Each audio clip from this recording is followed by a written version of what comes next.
Mwongeye kwirirwa neza murabizi ko turabura amasaha make cyane kugira ngo application ya UR itangire. Ndagira ngo nibutse abana bagiye kuri ino application bamanze bumve cyangwa batege amatwi hatagira ukora amakosa ejo bundi akazaba ari kwicuza ahashize he kandi ari we wishe ahazaza. Rero uyu munsi nk'uko mubizi hagiye gutangira application yo kuri bachelor degree yo muri medicine na surgery ndetse n'abantu muri physical education and sport. Mbibutse ko aba bantu akenshi cyane ibintu byabo baba bashaka gufokasingaho ni biology and chemistry. Rero niyo mpamvu tugomba kwita kuri ibi bintu. Nk'uko mubibona application zatangiye itariki 17 ejo ku wa mbere z'ukwezi kwa gatatu kugeza itariki 30 2025. Nk'uko mubizi rero ibijyanye na application tureba ibi ninde usabwa kwa applyinga, ese uyu usabwa kwa applyinga agomba kuba yujuje iki kugira ngo akore application. Nk'uko mubibona ahangaha ni bandi baza applyinga, ni abantu barangije kwiga 2024 kugeza guhera 2012 kugeza 2024. Bibutse ko ibi bitandukanye n'icyo twita loan. Ubundi iyo dusaba kwiga kaminuza y'u Rwanda ntabwo bivuze ngo wahawe loan, ahubwo ubushaka admission. Admission ni urupapuro rukwemerera kwiga muri kaminuza. Rero bivuze ngo kuba wa applyinze ntabwo bivuze ko umuntu wese uza applyinga azabona admission cyangwa azabona loan. Kwa applyinga babyita gusaba, noneho to be admitted ni uguhabwa ikigo cy'ishuri. After kubona ishuri habaho icyo twita loan application, ubwo ni ugusaba loan. Nyuma ya loan application hakabaho loan granted. Loan granted ni uguhabwa loan. Rero haba loan haba na application hari abemerewe kubikora, ariko ibijyanye na loan tubimenya igihe loan iba yagezweho. Murabizi ko mu myaka yose yashize ubundi umuntu ukunda kwemererwa loan ni umuntu ukirangiza uwo mwaka. Bivuze ngo ushobora kubona admission ariko ntubone loan. Rero nanone ntabwo wakirimita gukora application kugira ngo umunsi bemereye loan n'abize kera utazasanga utara applying ukicuza ngo iyo mbimenya nkaza kwa applying. Rero havuyemo aba bantu bize hagati ya 2012 kugeza 2024, ubwo abize mbere yaho cyangwa abanyamahanga bakoresha ubundi buryo mubona hano bwa system yo kohereza muri link bita efiling.ur.shr.law applicant, noneho ukapplyinga nk'umuntu warangije kera mbere ya 2012 cyangwa uw'umunyamahanga. Nk'uko mubizi rero iyo umuntu yapplyinga muri UR cyangwa muri kaminuza y'u Rwanda hari amafaranga bita application fees. Rero ayo mafaranga ni 5,000 ku bantu bo muri East Africa cyangwa ku bantu b'abanyarwanda, noneho ku banyamahanga mbese bataba muri East Africa bakishyura 6,000. Byishyurwa rero muri systeme. Icyo gihe iyo umaze kwishyura nibwo ukomeza application. Ishobora kuba hagati y'iminota 10 na 15 cyangwa ntibirenze umunsi umwe confirmation ya payment itabayeho, none ukabona guhita watangira gusaba ibijyanye n'amasomo. Aba rero b'abanyamahanga cyangwa bize mbere bagomba kuba bafite ID cyangwa passport, bafite document igaragaza amashuri bize, ndavuga diplome. Ku bantu bize mu mahanga bo bagomba kugaragaza na equivalence. Ibi rero nibyo ukoresha ugiye kwa applying. Step ya mbere ya application ubundi aba ari ugusaba icyo twita reference number. Wamara kubona reference number ukaba wasaba icyo twita pin number. Noneho kuri abantu b'abanyamahanga cyangwa bize mbere ya 2012 niyo batwara bagiye kwa applying muri ya link ya kabiri, ariko ku bantu ba nyuma 2012 cyangwa guhera 2012 kugeza uyu munsi bo bahita bakomeza muri systeme bari barimo ba creating pin number. Ibyo ntibugireho ikibazo kuko hano muri Mbijojo Edit tubafasha byose kuba twabibakorera ku bantu badafite umwanya, ibikoresho cyangwa uburyo bw'ubumenyi buboroheye ku buryo bakikorera application. Nta bundi buryo bwo kujya tugufashe. Rero ushaka ko tugufasha wa joininga WhatsApp group iri muri description y'iyi video kugira ngo ubone amakuru byihuse kandi ubone uburyo bwo gutanga ibisabwa kugira ngo tugufashe gukora application. Tukimara kubona ibi bintu rero bijyanye n'uburyo bwa application, ugomba kumenya ngo eligibility criteria ni izihe. Ese ni ibihe bisabwa ku muntu wakora application kuri ibi bintu. Hano hari entry requirement cyangwa ibisabwa ku muntu ugiye gusaba medicine cyangwa bimwe twavuze bya surgery. Hano rero nk'uko mubibona hano muri tuhita muri CMHS, ni School of Health and Sciences. Hano rero nk'uko mubibona hari bachelor muri medicine cyangwa bachelor muri surgery, ni science, ni STEM. Noneho kugira ngo ube eligible cyangwa wemererwa kwa applyinga ugomba kuba warize amasomo akurikira: physics, chemistry and biology PCB, math, chemistry and biology MCB. Aya niyo ma option ugomba kuba warize muri high school. Icya kabiri ugomba kuba waratsinze neza muri segonderi mu masomo abiri kandi nibura ufitemo iki C.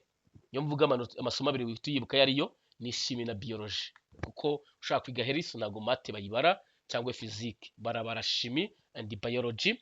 Ariko mu gihe utabonye izi C muri two principal pass, nibura ukaba waragize amanota 70% ku bantu barangije 2024, murabyumva.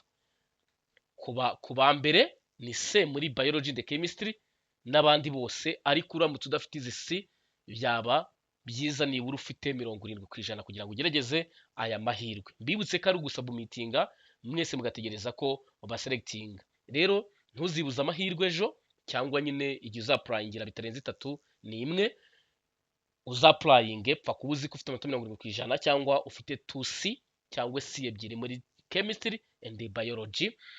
Icya gatatu, eligible candidate must sit for entry clinical aptitude test. Ugomba gukora UCAT cyangwa iyo bita CAT test, ni clinical test aptitude. Buri wese uzaba selected kuri level ya mbere azitabira ikizamini, noneho iki kizamini nicyo kizaselectingamo abantu baziga iri somo. Noneho hano hasanditse ngo eligible candidate must for entry clinical, yego nkuko tubivuze. Selection for entry exam will be based on the performance candidate in advanced. Kugira nyine uzagere kuri level ya kabiri yo kwatendeka kino kizamini, bizasaba kuba nyine waratsinze neza. Nuvuga ngo mwese muzapurayinga, pfa kuba mufite C muri biology, C muri chemistry, cyangwa ufite toto 70%. Mwese muzamwemere kwa applying, bahitemo abatsinze neza kurusha abandi. Ntabwo mwese uko mwapurayinze ariko muba selected. Hano hasi kuri 5 baravuga ngo candidate must demonstrate the high level of English language proficiency. Nibura ku muntu wese uzatendinga izi program, haba ari no doctor in dental surgery cyangwa muri medicine and bachelor surgery, bagomba kuba nibura bagaragaza proficiency cyangwa kuba bazi Icyongereza. International applicant ku banyamahanga cyangwa bafite nyine qualifications ziri foreign, bagomba kugaragaza equivalence. Abantu rero bataza hiva uyapplyinga muri NESA kugira ngo bayiguhe, none wamara kubona equivalence akaba ariyo ukoresha muri application. Twihuta cyane nkuko mubibona, iri tangazo ryasutse 27 z'ukwezi kwa kabiri, ntago ari kera kandi sinavuba, ariko ryajyaga ngo nyine rikangurira abantu vuba kwitegura gukora iyi application. Mboneraho no kubabwira ko hano rero aba bantu abaziga doctor muri dental baziga imyaka 5, abaziga muri medicine baziga imyaka 6. Ubyitegure ko ugisanga rimwe na rimwe abandi biga imyaka 3 abandi 4, ariko itegure ko uzaba doctor ari imyaka 5, uziga medicine aziga imyaka 6. Ikindi hano mu Rwanda ntabwo batanga amashuri bagendeye ku manota gusa, ahubwo bareba n'imyanya bafite. Ndakeka mwese wababwira guca umurongo mwabyumva, kuko hari benshi bagiye bagiramo amahirwe make igihe twabaga tugiye kwiga segonderi, tuvuye mu wa gatatu segonderi, none ugasanga baciye umurongo ku muntu wa 40, umuntu wa 41 arasigaye kandi wenda aganya amanota n'uw'imbere yeho gato, cyangwa se hari akandi kabazo runaka. Ni ukuvuga ngo rero ntabwo ishuri baha ishuri amanota, ahubwo baha ishuri imyanya bafite. Uvuga ngo nimba kaminuza, urugero muraza kureba nihuse cyane kuri guidelines zijyanye n'abantu muri education, physical education, hano ni ya groupe turimo ya babandi bashaka ko tubaho ubufasha. Ndagira ngo mbereke ikijyanye na qualifications cyangwa entry requirement kuri physical education, kiye ku bashaka kwiga ibintu bijyanye na physical education muri education, bayita BEDIM. Yego, ni iyi ngiyi, ndayifungura nihuse. Karaba gatambitse ko nta kundi, muraza kugasoma uko kari. Hano barakubwira ko umuntu ugomba kubyiga agomba kuba yaratsinze 2 principal pass, afitemo C.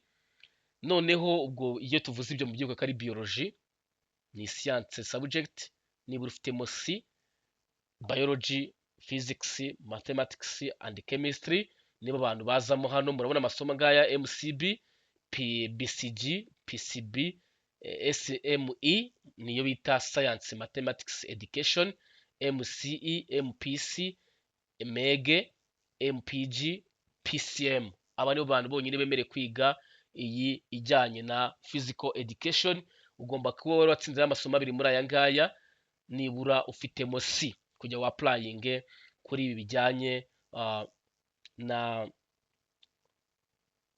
na physical education. Rero nkuko mubibona hano baravuga ngo abanyeshuri bakenewemo, reka nkagire kanini nka zoomingeho gatoya. Abanyeshuri bakenewe ni abanyeshuri 50. 50 rero mushobora kwapuranga muri 2,000. Mombasa ati Sembi Jojo ati ko mbona bakenana 50 kandi abanyeshuri twenyine twize ku ishuri ryacu dushaka kwapuranga turenze abantu 50 bizagenda bite? Yego mwese muri applyinga, ngamara kwa applyinga bagasotinga, ubwo bwa rutonde bagiye barisivinga rwose barukora sort by max ku manota yanyu, marangiza bakareba umuntu wa 50 bagahita baca umurongo. Ubwo ibyo bintu murabyumva.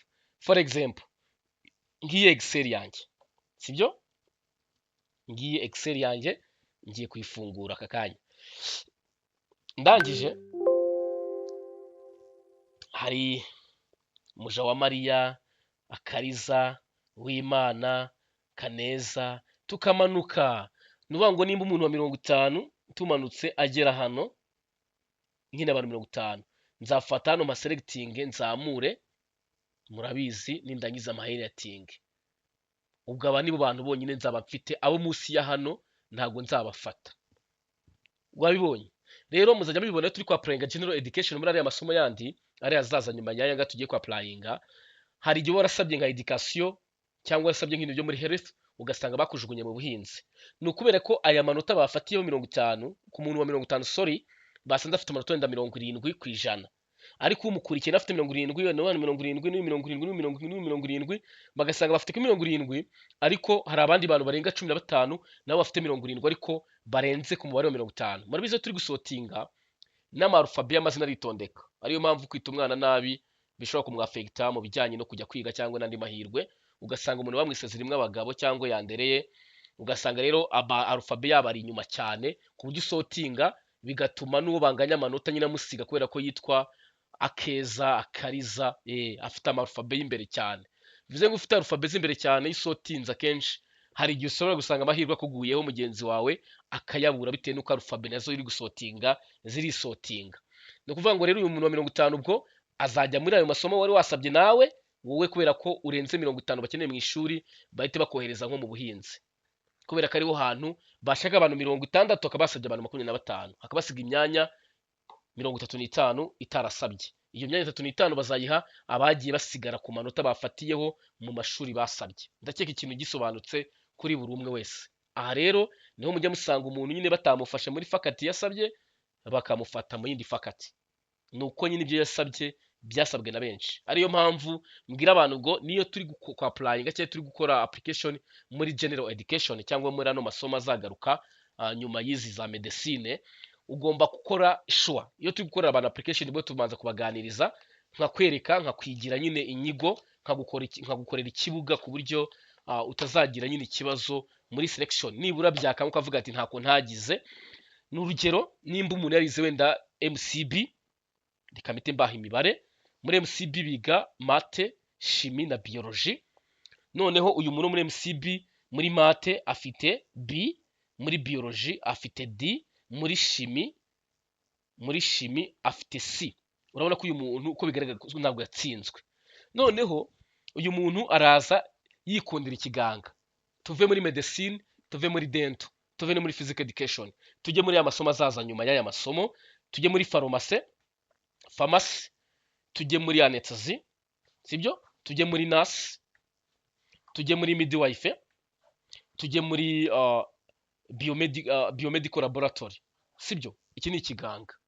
Ariko uyu mwana nge mugira inama, nimba afite 83 urugero, niba afite 83 ndavuga ati rero inshuti yanjye urabona ko medicine banze kugufata, ariko nkugira inama imeze itya. Fata aya masomo kubera ko yakunda yo mu kiganga, shakamo isomo rimwe uprefera, uvuga ati isomo ntakubeshye niryo nshaka. Wenda ubwira ati ndashaka pharmacy, ubwo turasaba pharmacy tuyigira iya mbere.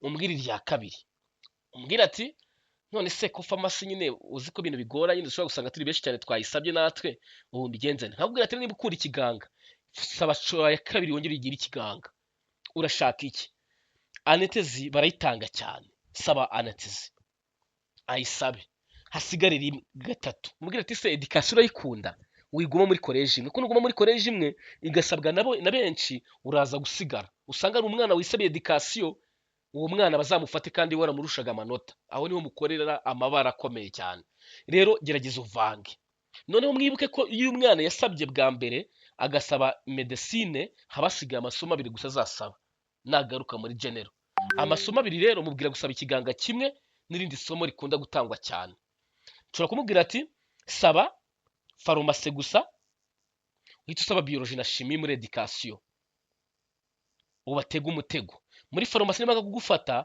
baza muri education usanga niho wahasabye ntabwo muri education uzasanga abantu bakurusha ari benshi muri education bazagufata wiguma hamwe gusa kuko nuguma hamwe bizasaba ko iwanyu bishoboye kugira ngo igihe uzaba wabuze iryo shuri bari kwishyurira muri prive ariko nimba uzi ko ubushobozi bwawe buri kuri loni gusa wikirimita ngo uvuge ngo ndasaba ibintu bimwe gusa uzi ko mu rugo batashobora kukwishyurira prive hita uvangamo irindi somo aha rero niho mukorera amabara menshi cyane muri kwiyapurangira ugasanga umuntu ukora application agendeye ku marangamutima ariko ntagendeye kuri logique y'imibare ikoreshwa muri application ubu rero ndumva abantu muzakora application ejo ibintu bisobanutse umuntu wemerewe gusaba ni umuntu ufite two principal pass C muri biology na chemistry ku bantu ba medicine cyangwa science imwe muri ziriya ku bantu baziga physical education naba no muri education murabyumva noneho cyangwa ukaba ufite amanota 70% mu manota watsindiyeho uyu mwaka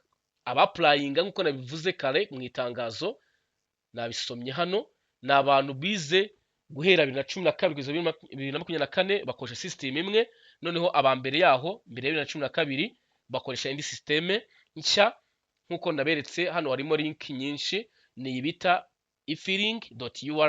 ifilling.ur.acha.rawa niyo abize kera bakoresha kandi mbibutsa ko gusaba kwiga cyo kubona admission ntago ari ukubona loan nihuse cyane kuko ejo nabisubiyemo mbivugaho hano mubonye ibyo ubushize bakoze ariko si n'ubushize gusa n'imyaka yabanje ndiko yabigenje baravuga ngo gusaba loan ku academic ya 2024 ubu ngubu 2025 baravuga umuntu wemere ku applying loan ni ukuba yarashoje segonderi 2022 2023 nabari barangije muri uwo mwaka n'imyaka ishize kuba bivugaga nuvuga ngo abarangije kera bari babonye admission ariko ntibabona loan bivuze icyo gihe wemere kwiyishyura muri UR ariko ndakeka benshi cyane babitinya kubera ko n'ubundi usanga UR yishyura amafaranga menshi cyane ugereranyije n'ama privé abari hanze UR ubundi bajya muri UR benshi bashaka loan ubwo loan yibuze nta kundi arabyibura akajya hehe akajya muri privé mumenye rero ko gusaba kwiga bitandukanye no gusaba loan igira amabwiriza yayo no gusaba kwiga bikagira amabwiriza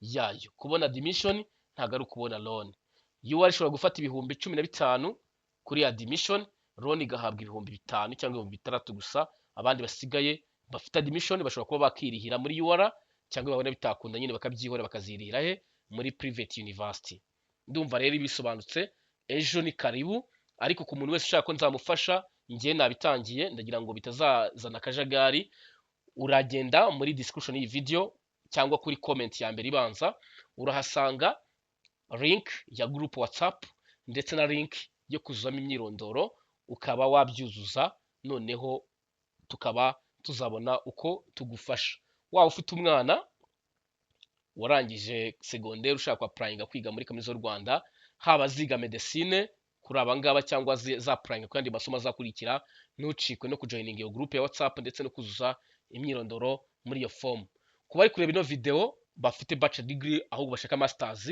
tubafitiye amahirwe menshi cyane yo muri masters muri Catholic University of America kuri masters nyinshi cyane programme zitandukanye waba warize uburezi waba warize science waba warize na law n'ibindi bijyanye na business you are welcome ntucikwe n'aya mahirwe kuko burya amahirwe aza rimwe mu buzima ubutashobora kutabibona kuko ubu noneho turi gufasha abantu nta kiguzi gihambaye tubaciye kuko tuba tuzi ko bashobora kuzakomeza bishyura bari no ku ishuri iyo utabonye scholarship muri no service ya masters dushobora no kugufasha kubona loan ndetse tukagufasha no kwitegura gukora interview ya visa. Ntucikwe rero nawe, ushobora kutwandikira kuri WhatsApp, muraza kubona muri description y'iyi video kugira ngo mube mwabaza amakuru arambuye kuri iyo gahunda ya masters. Mukomeze rero mugubwe neza kandi amahirwe masa ku bantu bose baba bari kugerageza amahirwe atandukanye, haba yo kwiga cyangwa ay'akazi.